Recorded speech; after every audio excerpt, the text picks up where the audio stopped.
është regjistruar kur një katastrofe e tillë demografike.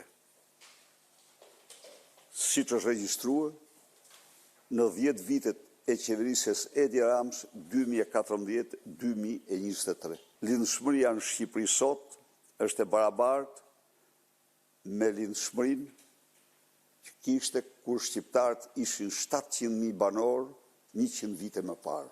Akt të planifikuar që përbën një genocid të vërtet ndaj shqiptarëve. Kësaj katastrofe ekzistenciale, demografike të shqiptarëve në Shqipëri, Partia Demokratike mendon se duhet fillohet këtë vit me buxhetin për fëmijët që lindin dhe për fëmijët. Fëmia i parë të ketë një trajtim 1.000 euro, fëmia i dytë 2.000 euro, fëmia i tretë 3.000 euro, fëmia i katërt dhe më shumë 5.000 euro bonus.